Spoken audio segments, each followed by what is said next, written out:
everybody, and welcome to the Joystick Show, a podcast where three friends from high school in Hawaii get together to chat about the latest things we've watched, read, and played. This week, we're diving right into LA Comic-Con 2023, so sit back and get ready because this one was action-packed. So you're at LA Comic-Con. This is your second year now going. A huge convention, and I think this year specifically was extra big. What were some of the highlights you saw while you were there? Yeah, so first off, I want to say, it's been so awesome. I've been super lucky this year, thanks to Geek Freaks and thanks to you, kind of just being able to go to a lot more cons. And, between DreamHack and San Diego Comic-Con and BlizzCon and now LA Comic-Con, I will say, BlizzCon was so fun hanging out with all you guys and Squeaks and Kyle. But this con in particular might be my favorite. I have already told a few people, I promise I'll be there next year. Because we've had a few friends that were like, hey, I was here, I was there showing off my book or this and that. Where were you? And I said, look, I couldn't go this year. I will be in October in LA Comic-Con for sure. So and the hype that you're sharing, man, you were posting all kinds of great pictures on the Joystick Show, on the Geek Freaks feed. And it was so cool to follow along. The cosplay, dude, what? That's so good cosplay. Yeah, absolutely. I'm so happy that you are coming next year just to have the extra hands. Yeah. I've personally got basically a half hand. You can see it on the Joystick Show page, but like having the extra help would be insanely useful. Speaking of the cosplay, it was off the charts this year. I mean, everybody really brought it. Again, San Diego Comic-Con had its moments, but there's something about LA Comic-Con. I don't know if it's because people are in the acting industry or, they're just super fans or they're kind of more bold to go out there. But God, there was just some incredible ones like, with Ahsoka being a hit. I saw so many Shin Hotties. I saw amazing Ahsokas. Yeah. I saw some amazing cosplay from One Piece, just because I think the shows that were phenomenal this year, like people brought out their cosplay to support the shows, and it was so good.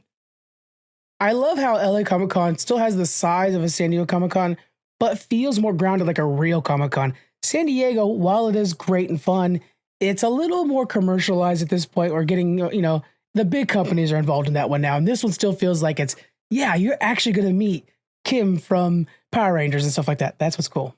Yeah, definitely. The one thing I will say about this year's LA Comic-Con as opposed to San Diego Comic-Con, as most people who will probably listen to this know, there was a giant strike in Hollywood and there wasn't any actors there. There wasn't any writers. Like the people who you need to make the shows weren't able to go and talk about any of their shows at San Diego Comic-Con. Now with all the strikes lifted, there was a lot more of those people there.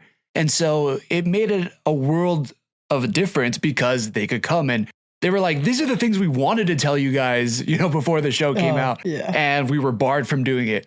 So that alone made it, night and day difference. I don't think it's any slight on San Diego Comic-Con. I think we get that back next year in 2024.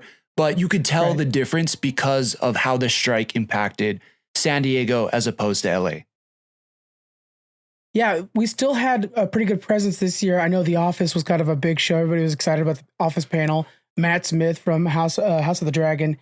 The other thing, too, is during this Comic-Con, we also have the Brazil Comic-Con going on, and they work in tandem so well. Yeah, CCPX, right? Yes. Yeah. But like the trailer will release at 1, Matt Smith's at this one, so you can talk to him about it. Like, it worked out really well. Did you guys... Oh, my God. Were you guys kind of aware of the trailers releasing while you're at the convention?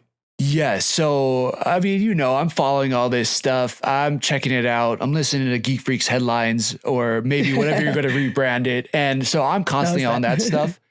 And yeah, that was like the number one question. We got Erin Moriarty and Karen Fukuhara from The Boys. So boom, we get season 4 of The Boys trailer drops. And then that was like the first question. Fandom was the one hosting the panel. And so that was their number one question for them as they came on stage and they were talking about it on the main stage at LA Comic-Con. So there was that hype and I don't even know if they talked. No. Karen had seen it, but Erin hadn't seen it yet, who plays Starlight. Oh, wow. So they were kind of talking about that. And then Matt Smith coming on, I think more people were probably there to see him talk about Doctor Who, but of course you got to talk to him about Damon from House of the Dragons. So it was, it was just so awesome to see these guys who are in these shows. I mean, like the most hyped shows of the year, and that we're getting to see them the day the trailer drops for it and hear how pumped they are and how excited they were. And also to hear a little bit of the behind the scenes from what it was like filming these seasons that we just got the trailers for. Yeah, that is freaking cool. Let's dive a little deeper into those panels. What was one of your favorite panels, and can you explain what was going down? Oh boy. Yeah. Yeah. Where do we start? Pick a favorite child. Come on. You got this. Right. I'm going to say Matt Smith, because he always plays such an interesting actor to me. And whether it's Damon, whether it's Doctor Who, whether it's, I don't even know what the villain from Morbius was, but like that guy, Milo, I think it was. There it is. Good job. Yeah. I don't know what his real name was. That was like the Morbius adopted nickname that he just gave him. Right. But dude, he just seems like such a cool guy, and he seems like very down to earth. And it sounds like he still lives in London. He flew out maybe just to be at LA Comic-Con. Oh, cool. Yeah. And him talking about what this season was like, what was the hardest part. He was talking about how people were asking about the wigs, the white wigs, you know, and he's like, you know, believe it or not, we don't have as many as you think. He's like, I only had 4, because he's like, those things are ridiculously expensive. And so he's like, I only had 4 for the whole season. And yeah, if one gets damaged, you kind of cycle in the next one. But he's like, that's honestly the hardest part about the job. But it's like so freaking cool being on set. People are like, oh, what's it like to ride a dragon? He's like, I think the answer is there. He's like, how do you think it feels to ride a dragon? Like, it feels freaking awesome. Like, you know, you're riding on this thing. He's like, it's a giant mechanical bull, and you're riding in all of this, and you're kind of getting bucked around, and you're just pretending you're on this giant beast and feeling like a badass. Or maybe you don't feel like a badass, but then, you know, the show comes out and you see it all with the CGI put in there. And he's like, and then you feel so freaking cool. Like, it's unbelievable. I love that. Yeah, he's just so cool. You're not a Targaryen. What other house in Game of Thrones would you want to be in? I can't possibly answer that. It would never be anything but a Targaryen. There's only one family to be involved with. Who wants to be a star? Targaryen, man. We've got dragons and blonde hair. Like, what else are you going to do? It's the same with the greens and the blacks. No. There's only one side to be on, and it's ours, man. I'm personally partial to the Martells myself, but Oh, you know, really? yeah, It's a shame. yeah. But again, you know, I know him more from House of the Dragon. I'm late to the whole Doctor Who of everything. But a lot of the fans in the audience, because they open it up about half, you know, the last 10 minutes or 15 minutes are for fan questions. And a lot of them were about Doctor Who, not so much about House of the Dragon. So I thought that was really interesting, but badass how big of a following Doctor Who has and how it even translates here to the US. So really, really cool. Yeah, I like that Doctor Who has a good presence, because it's one of those kind of inner geek things like the Star Trek stuff. It doesn't quite hit the mainstream as much, but people at conventions, they know what's up. Totally. And they just dropped that show on Disney Plus too, with David Tennant at the helm. And you turned me on David Tennant, and I'm a massive fan of him now. Like I'm like, I feel like I'm the biggest David Tennant cheerleader now. I'm like, oh, you know who that is? Like when it's Hu Yang from Ahsoka, or, you know, when he popped up for this new Christmas special or 30-year special on Disney Plus, I was like, we got to watch it for David Tennant. And even Matt Smith was talking about how amazing he is and how great he is to work with, and how like that Doctor Who connection really fostered this friendship between them and stuff. And it's just cool. Yeah, I love those details so much. On the latest Geek Freaks, we are geeking out about David Tennant again. And this time, totally forgot about it. Jessica Jones. He's in that. Oh, yes. The villain. Totally. Oh my God. And he's so amazing in that too. I don't know how it could even. Yeah. But go back and listen to our challenge accepted episode about Good Omens. Because we fan crush a lot on him on that one as well. What about the boys? I mean, again, with all the hype around the boys right now, we had Gen V just finish up, which left us a lot of questions. What was it like at that panel? Really amazing. I will say they're different. Obviously, they're different. They're like real people, but they're definitely more different than their characters on the show. You know, like Karen Fukuhara plays Kimiko. She talks about playing a mute character. And in real life, she's like happy and bubbly and like from LA and like just this, I don't know, joyous person. And then Erin, also really awesome. She's a lot more introspective, I want to say, a little bit more methodical in her thinking. You know, she's just kind of more a sweetheart in a different way on The Boys. And in real life, it seems like she's just, she's a deep thinker. So I really thought that was really cool about her. She kind of had a little bit more to say about the world, you know, the real world, as opposed to the world of The Boys and some of those differences. I feel like she was almost touching. I was like, oh, I don't know about this, but I was in a way kind of like proud that she was using her platform, but it was kind of diving a little bit into like real world politics and where she stands on things and how The Boys interfaces with that, which I found really, really interesting, and give her props for doing out publicly. But they could not sing enough praises about Aaron Kripke, the guy who created The Boys. And even from last year, where it was like Alonzo, I'm forgetting his first name, but he plays Mother's Milk. And also Frenchie was there. They all could not stop singing enough praise about Aaron Kripke. Like, if you want to be under anybody who's creating a show, it sounds like he's the guy. Like, he's so Kevin Feige of that world, and everybody just loves him, trusts him, like is on board with whatever his vision is. Like, dude sounds like the man. So that was really, he's really able cool. to balance superhero and nuance. Like you're saying, where she's talking about politics, you almost can't avoid it because the show's so close to it. And yet it doesn't feel like it's trying to preach to you or demigod anybody who in real life is like, it's pretty interesting. I like that they do that. And that's cool to hear about these actors being able to pull that off. That's pretty neat. Yeah, it is. And it's cool seeing how they're friends in real life. You know, it's like literally the cast of Friends being friends, you know, it's like, it just makes it better somehow. And they were saying too, if you think that the earlier seasons are crazy, this one definitely is even crazier somehow. Hyped. Yes. And they also talked about their theories. They don't know if it's true, or maybe they couldn't say anything about their maybe like intermingling or like crossing over with some of the characters in Gen V. Okay. So I was kind of stoked about that. Maybe we have a clip going out about that on social media, but just they're planning on crossing over with some of the characters they see in Gen V, at least from Kimiko's perspective and Starlight's perspective. So you also had a chance to talk with Melissa Flores. She's the writer of part of the Massiverse, and she writes Bad Lucky, and she also does a lot of work with the Power Rangers. That was such a cool one. Let's listen to that clip now. Yeah, we are here with Melissa Flores. Melissa, how are you doing? We were talking about your new book, Dead Lucky. Yes, this is a book published by Image. It's part of the Massiverse. So the Massiverse is basically a superhero universe that's published by Image that features very cool characters like Radiant Flag, Rope Sun, but my character is called the Dead Lucky. That's the one I created. It is actually inspired by Lionel Friend, who's over there, who is a war veteran. Oh, wow. And the character is basically a war veteran that comes back from an accident that kills most of her squad.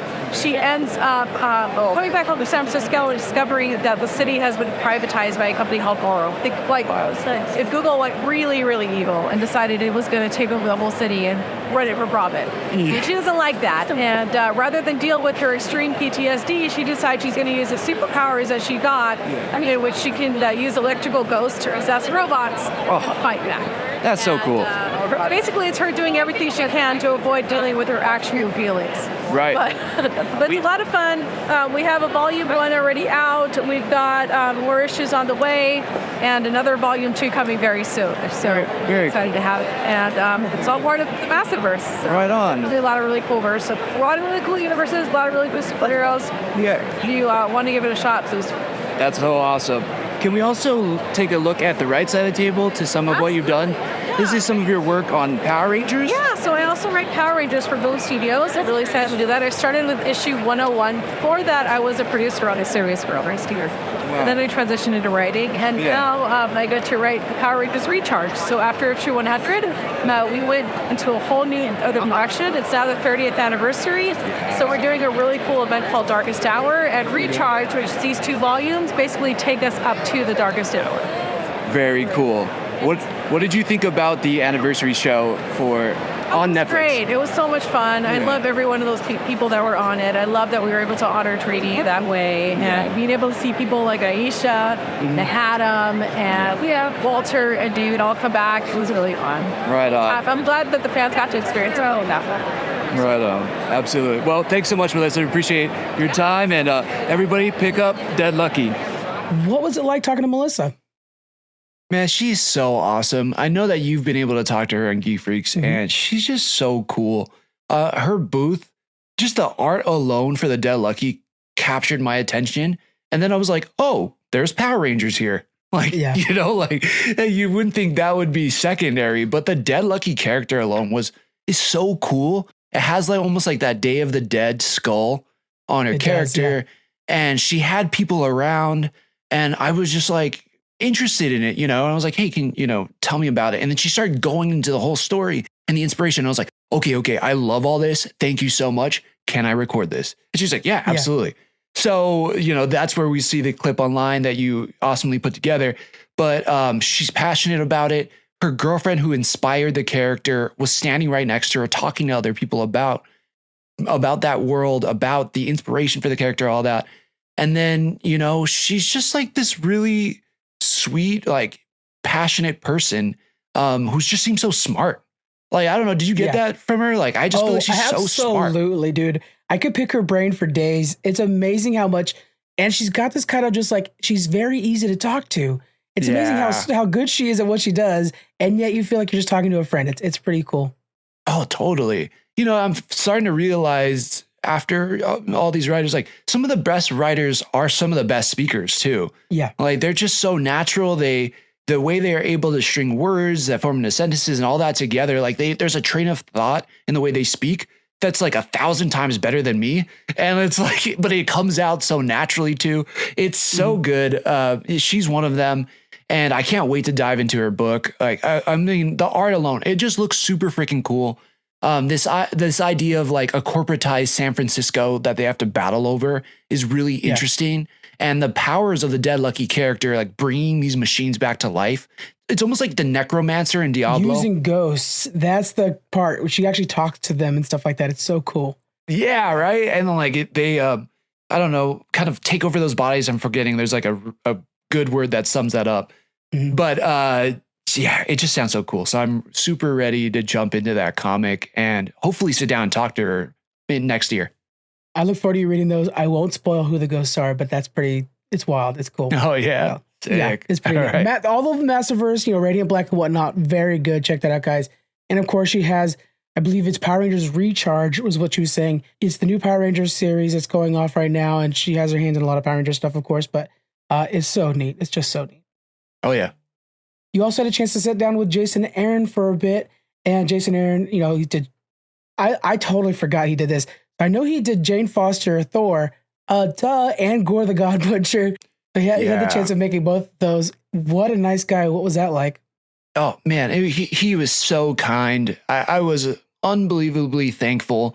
I did not expect to be able to I wish to sit down, but we were standing the whole time because there was like a line behind me of like people that were like massive fans. I mean, a legend, right? Has written like the Avengers, created Jane Foster, created Gore. Well, he didn't create Jane Foster, but he created her turning into Thor. And then he created Gore the God Butcher, who arguably for me in the comics is one of the best villains ever. Not trying to beat a dead horse. Only it was a little bit of a letdown for me in the movie, but still Christian Bale still acted incredibly in it. But he was so kind and he gave me so much time and kind of talked to me about how he felt about seeing his characters on the big screen. And that the fact that he still goes out and collects things and buys the toys and, has this room full of all the collectibles, just like we do. And how cool is it when one of your favorite comic book writers, who's a massive, massive legend in Marvel, still does all the things that you do? Like, it's just so nice to be relatable. And only I feel like at a Comic-Con would you be able to do this. He's super chill, down to earth. Let's go ahead and listen to that clip right now. Here with the legend, Jason Aaron. Jason, how are you liking your LA Comic-Con so far? It's great. I mean, I just got here. The con just kicked off, so just finished my first signing. And so I think I might walk around and buy stuff now. Oh, all right. Do you end up buying a lot of your things? Like, I mean, I don't, don't always just because I'm busy. Kind of depends on the time. So I think this one I wanted to make a point to like shop a little more, which also means I got to get home some way too. Yeah, I have a lot of, I'm still a big collector, so I have basically plenty of comics and stuff. I love that you're a fan too. Speaking about collecting characters, you had a character debut in Thor: Love and Thunder that you created. How was it seeing her in the movie? And then also tell us about that collection you started adding. Well, it was cool. I mean, like we got to see Jane Foster Thor and Gore the God Witcher both in there. So yeah, to me, like my favorite part was Ruby was cool. Seeing Natalie Portman and Christian Bale play those characters was really fun. My favorite part was me collecting all the toys and lunch boxes, Happy Meal toys, and seeing it everywhere, right? Magic bands and like all that Lego sets. There's a Lego Gore the God Witcher. So to me, like that was my favorite part of just like filling basically my guest bedroom in my house is full of Gore Thor stuff. Because of that. That's so awesome. Would you want to see her character go on in like a Disney Plus series, or would you want to see her? I mean, of course. I mean, I think what they did was like a very abbreviated version of what we did in the book, so I think there's still a lot more stuff to do with her. Even before you got to any of the Valkyrie stuff, it's been going since then. So, sure. I mean, I love that character. Like, she was supposed to die and go away at the end of that story, and I couldn't let her go, so I had to figure out a way of, like, how does she die? How do we tell this story, have it pay off in a way that's not cheap, but still let her story continue. So I'd be happy to see that story. I'm happy that her story is still going on in the comics. We'd be happy to see that it continue elsewhere too. That's awesome. Well, thanks so much for your time. Hope you enjoy the rest of your day. Yeah, like you were saying, the fact that he collects his own stuff, it kind of makes me feel good about the representation of Gore the God Butcher and Jane Foster's Thor in the movie. If the creator has a guest room full of that stuff, like that shows that he loves it too. A matter of fact, I was like, I want to go buy him a Funko Pop of Gore. He probably already has it, but I was already on Amazon shopping. He did a really good job of kind of like getting me hyped for Thor and everything else. That was pretty cool. Yeah, absolutely. I mean, how could you not be proud to see something that literally was an idea in your mind and then it's like on the page and then it's on the big screen, and gosh, that has to be such an incredible feeling. But just for him to take some time and really tell us about all of that and, what he hopes, or, if he hopes that we see the mighty Thor again is somewhere along the lines of Marvel is just so cool. I got to talk to him about where she popped up in other places too. I was like, oh, by the way, they put her in the Avengers video game. And he was like, really? And I was like, yeah, she was incredible. Like, she was so fun to play, better than like the original Thor. He's like, really? Wow. And getting to tell the creator about things where his character is and has been is like, I don't know. What an experience, man. And I liked how, it's a challenge I never thought about, but he had planned on Jane Foster dying at the end of that run, and then mentions how I had to make it to where she stayed alive, and how do we keep it to where it was earned? And it was a dilemma I didn't think about, but he brought it forward in that conversation with him. It was pretty cool. Totally. And then, spoiler alert, but you had time to see the movie. And then that happens in the movie. Then she goes to Valhalla. So, like, they followed his storyline.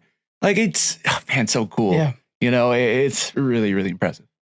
As an avid Thor reader, but yeah, in the early Donny Cates run, Donald Blake is talking to Jane Foster, and it's this post-Thor Jane Foster where now she's a Valkyrie and stuff like that. And it's just so cool to see how this character could still be in the MCU, still feels like she belongs there, in the Marvel universe, still feels like she belongs there. And he was able to smoothly make that transition. It's very well done. Talented writer, of course. Oh, yeah. Super talented. I can't wait to read more of it. I haven't dove into all of his different books, but just because of how cool he was, because of how good that run it was, I got to dive more into like some of his other works, the Avengers. I think he did like X-Men, Spider-Man, all that stuff. So he's done all the heavy hitters for Marvel, and man, Thor run was so damn good. If you haven't read it, like, go read that. It's incredible. Now, we were huge fans of Ahsoka this year, and you had a chance to sit on that Ahsoka panel. What were some of your takeaways? So, we give a lot of credit maybe not anymore, but we gave a lot of credit back in the day to Marvel and how awesome they are, but also how secretive they can be. And it seems like this set was very much like how they run Marvel. Like people only got select information. They only got certain scripts. Interesting. It was very much a surprise to them. And the amount of training and all that goes into it. Like, God, this show, for me, it's like, it almost shouldn't be this good. But then you see the talent and you hear how hyped they are about it. And again, you hear about the training and the time they put into it. And you're like, no, I get it. They put so much blood, sweat, and tears into this. It makes sense why this show rocked as hard as it did this year. Like Natasha Leo Bordizzo, absolutely stunning, was just kind of up there, talking about the fight choreography and talking about her relationship and the thought process behind all of it. Super awesome. Iman Isfandi, who plays Ezra Bridger, man, he was late to the game. Like he kind of came in when everybody else had already started filming, and told some awesome stories about how Dave Filoni came up and did like the Dave Filoni thing, where he goes in and like just comes up to you for a second, but then ends up going into like some deep dive Star Wars lore with you on set, and then just like nods his head and walks away. And so he got that. But Amon is the man. Like I could see him being a superstar. Like I'm kind of attributing him to maybe like a Simu Liu. Like he just seems like such a cool person in real life. And I didn't get any video clips or any like recording anything, but when he was walking by, I got to say, hey man, you crushed it this year. Your character is so cool. And he was so nice. He was just like shook my hand and he was like, bro, like, thank you so much. He's like, I'm so happy to hear you say that. And and he had to get going, but such a cool guy. The actress who played Shin Hati, Ivana Sakno, was so lovely. You could tell how deeply she put herself into in her character, and how, I mean, you could see it on screen. She was so intense. She told some very emotional stories about, or at least one emotional story about Ray Stevenson. And then the other side to it too was there were some people who came from Ukraine that were at LA Comic-Con, and they said hi to her in the Ukrainian language. She said hi back, and they asked her, the panelist or the host of the panel said, how did that affect you going into filming Ahsoka? And she's like, well, the invasion of Ukraine happened right as we were going into filming. So we hadn't started yet, but it just happened. And she's like, I channeled a lot of that into my character. And she was like, some days on set, I'll be honest, like it was hard for me to get through it. First of all, Slava Ukraini. Heroям Slava. So my wife and I here, we're part of the Ukrainian community too. We're fundraising all the time as well. We know that you're part of the United 24, and we thank you. And so we just wanted to know, like, how knowing what is going on at home influenced your performance. So really good seeing you here. Thank you so much for being here. You just feel held, and you feel like you've got people that care about you and care about where you come from. Thank you for asking. When she was on stage talking about it, like you could see, like she was starting to get a little choked up and a little teary. And when it was all done, when the panel was all done, Natasha Leo Bordizzo, who plays Sabine, came up and gave her a big hug, and you could tell it was because of that. And yeah, man, it was really emotional at that moment, but just so lovely. The Diana Lee Insanto, who plays Morgan Elsbeth, also talked about that. And she's like, I knew I was a Night Sister from Ahsoka. Like Dave told me there, like I was a Night Sister. And so I knew kind of what my character, at least what the background was. So it kind of helped me develop who my character was on screen before we even told the world I was a Night Sister, That's so cool that she knew that right off the bat, because as you and I review those episodes, we're wondering when is it that kicking in. That's cool that from the get-go, that's why she's able to fight and hold her own. That's cool. Yeah, exactly. The Thousand Blade, she talked about that a lot, and she had one request for her character, which was, she told Dave, the only thing I want is that when I die, Ahsoka has to kill me with a Thousand Blade. Yeah. And that's why in that last fight, she takes that blade and ends up cutting off her head with it, which is like so crazy that was from her. But the fight choreography and all that, I mean, she is Bruce Lee's niece or great niece, which is so cool. So her fight choreography was on point. She said she found out she booked the gig while she was also at Disneyland with her kids. So she was like, oh my God. So, there was just destiny happening, cool. right? Yeah. So cool. The other thing that I found really interesting was Natasha and Iman talked about the scene where they reunite, where we find Ezra with the Noti people. I know that scene got a lot of flack, and I don't know if it was always spun in the positive light. Like, I didn't necessarily like that scene either when I first saw it, but hearing them talk about their mindset going into it, like because of what they saw in the characters and who they were being those characters, they're like, that's what felt right. Like, we wouldn't be the type of people, Ezra and Sabine wouldn't be the type of people that would go up and just hug them and squeeze them, even though sense. like that I would give up the whole galaxy. She's like, what felt right in that moment is we'd be cool and like, what's up, bro? What's up? You know? And that's how they played it.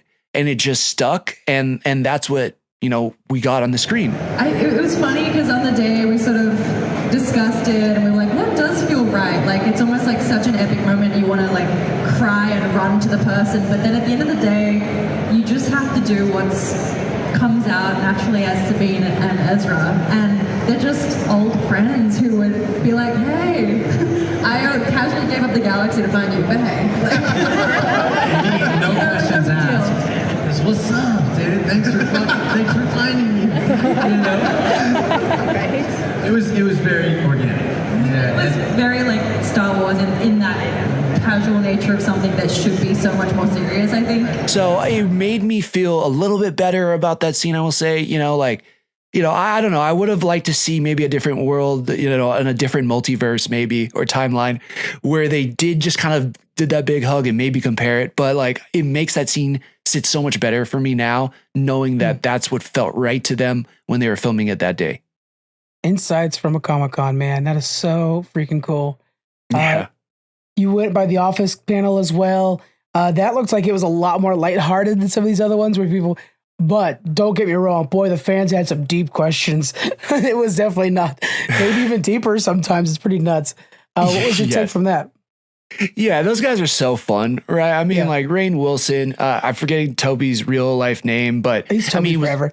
He's always been Toby forever, but he was a producer. I think he even directed some of the episodes, but they got to talk about Danny California and Idris Elba showing up and how intense they were and how awesome it was for them just to slide into the original cast, and just like their comedic work with the cast, how awesome that was really, really cool. Yes, there were some deep questions too with the guys. And it's so funny. I mean, it's been a while since they've done the show. So people had, again, some intense questions, and they're like, we'll be honest, we don't remember that.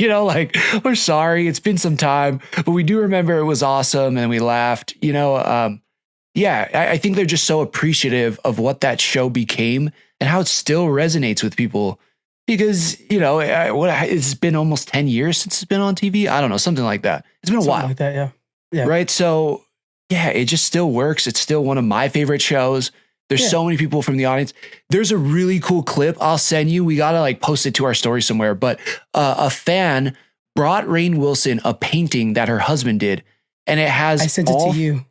Oh, did you send me? That's probably what it was. Yeah. But anyways, we got to post it. It's cool, man. Oh, God, right? There was all 4 of the hobbits from the Lord of the Rings. And then above that was Rainn Wilson. And then a bunch of the Office logos and stuff. Yeah. And she brought it to Rainn Wilson. And then he took that in front of the autograph line, took it to all of the Lord of the Rings cast, Sean Astin, Elijah Wood, all these guys, and had them sign it. And then brought it, showed the crowd, and then brought it back. She was freaking out. No way. She was just, the whole time you could just hear her in the background, no way. And then they did the big group photo with it, and Toby came in for the photo as well. And I mean, what a moment. That was just so neat. Comic-Cons are super special. I want to include one of those fan questions I thought was especially good, the microwave one. So let's include that now so you guys can hear how dedicated these fans are. Is in the beloved season 5 episode, Frame Toby, a crime occurred. And I think what the people really want to know is, who do you think made that mess in the microwave? Wow. Holy. Wow.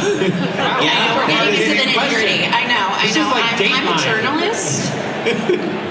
Yeah, it's like 48 hours. Yeah. Yeah, so it'll take a lot of detective work. I think it's a cold case for sure. I don't think we're going to get to the bottom of it. Well, you leave a mess in a microwave that long, it is going to be cold, Paul. You're right. You watch the show. I do. Yeah, they're just laughing it off. They know that these questions are way too intense. So it's cool to see that, they know that the fandom's there. They appreciate, they love the fandom. They're not harshing on them, which we've seen in the past. So like Star Trek used to do that. It was cool. That is just good fun. Yeah. Oh yeah. So great. They're so cool, those guys in real life too, which makes it even better. Yeah. Yeah. Anything else from Comic-Con you want to make sure to share with us? Yeah. I mean, it's just this place where you can discover things, I think, for me too. There was a lot of panels that I, got to sneak in here and there. And one of them was like martial arts and how they bring it to screen. There was a lot of Sifus, which basically is like a sensei for Kung Fu, talking about some of the fight scenes they choreographed. One of them was this guy, I want to say it was Michael Chang. Forgive me if I was wrong, but he helped do some of the fight choreography for Avatar, the Avatar movies that we saw. The big one that's from James Cameron. Way of the Water. Way of the Water, yeah. Oh, he actually did the first movie. I don't know if he did Way of the Water, but that series, yes. Another one, this guy had worked on like Young Justice and like, I don't know, all these other like animation and stuff. And there's so much thought process that goes into like fight choreography, whether it's animated or live action, which was really, really freaking cool hearing them talk about it. There was one from, I want to say it's called Travel Medical Podcast. They did one on the real science behind some of the things we see in fiction. So one of them was, could you actually grow and turn green like the Hulk? And they found real life examples and the science behind it of like, yes, because this and this and this, like this chemical enters your bloodstream or whatever. I found it super fascinating. That was really cool. They talked about teleportation in Star Trek.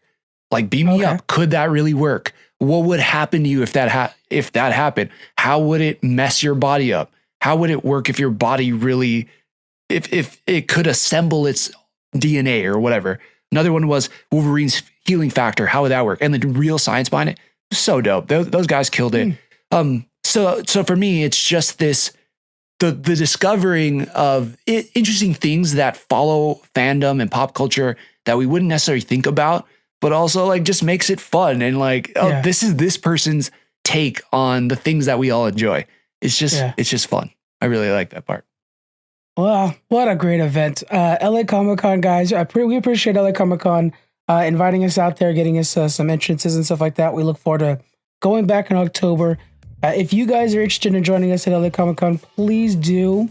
We will make sure to announce when tickets are available. It's not too expensive to get in there, and you get to meet so many wonderful people and just truly enjoy yourself. Again, thank you, LA Comic-Con, and thank you, Thomas, for heading down there for me while I couldn't be there. I really appreciate that. And I was just, I was drooling over all these awesome pictures and cool things you were doing. Killing me. Yeah. Yeah. It was, I'm tired. Yeah, I bet you are, man. No, but it was a blast. What an amazing event. Again, it's probably my favorite con that I continuously get to go to. And it just always delivers. It's just, it's such a good time. Please, if you guys went, reach out to us. Or if you want to go next year, have any questions about it, feel free to message us, send us an email, hit us up on the socials. I'm happy to answer any questions about it. And we look forward to meeting you guys hopefully next year. Yeah. All right, guys, that's it for us this time. We'll see you next time. Bye. Aloha.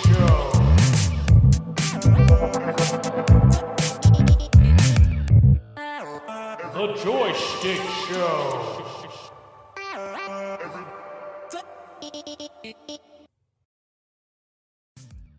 If you've enjoyed what you've been listening to, we'd really appreciate a follow, subscribe, and a review. Just how we like chatting with our friends, please share this with yours. Feel free to join the squad and follow us at JoyStickShow Joystick Show on Twitter and Instagram, or anywhere you listen to podcasts. And if you feel like submitting topics or questions to be discussed on future episodes, you can email us at joystick.show@gmail.com. As always, thank you, peace out, and make it a great rest of your week.